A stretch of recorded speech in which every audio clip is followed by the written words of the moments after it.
오늘의 조선일보 사설은 징역 2년 조국에 당해 징역 3년 황운하 입당, 난장판 선거판이라는 제목입니다.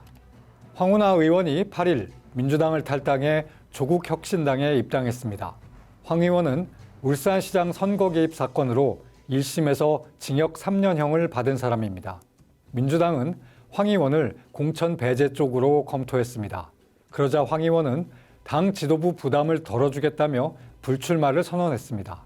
그런데 불과 11일 만에 탈당하고 사실상 출마를 선언했습니다. 황 의원은 정권 심판을 위해 결심했다고 하지만 조국당 지지율이 높게 나오니 이에 편승해 국회의원을 한 번 더 해보겠다는 목적일 것입니다.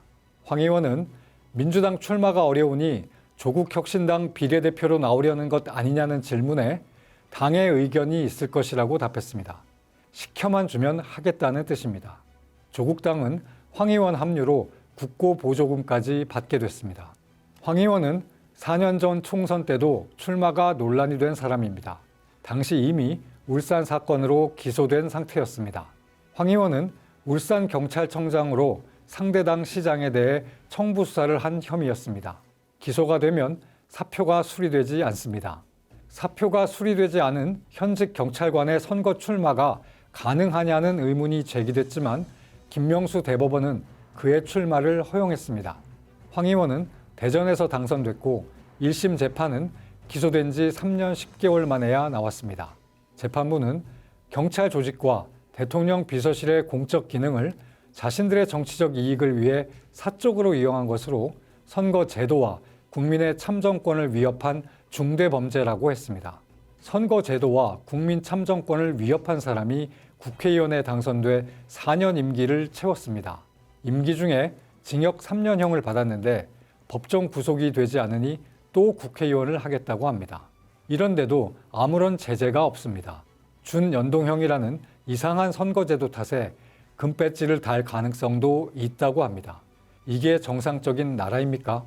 과거엔 공직자가 기소만 돼도 근신하는 게 관례였습니다. 하물며 징역형을 받은 사람이 선거에 뛰어드는 것은 상상조차 할 수 없었습니다. 그러나 황 의원 이후 검찰과 경찰 등 일선에서 공권력을 집행하던 사람들이 노골적으로 정치에 개입하고 그 때문에 받게 된 징계를 훈장 삼아 출마하고 공천받는 게 일상이 됐습니다. 그런 사람들이 요즘 조국당으로 모이고 있습니다. 윤석열 찍어내기 감찰로 최근 법무부에서 해임 징계를 받은 박은정 전 검사가 인재로 영입됐습니다. 김학의 불법 출국 금지에 관여한 혐의로 기소된 차규근 전 법무부 본부장, 이규원 검사도 입당한다고 합니다. 조 대표부터 입시 비리 등 혐의로 2심까지 징역 2년 실형을 받은 사람입니다. 조국당은 범죄 혐의자들 단체라 해도 틀린 말이 아닙니다. 오늘의 조선일보 사설이었습니다.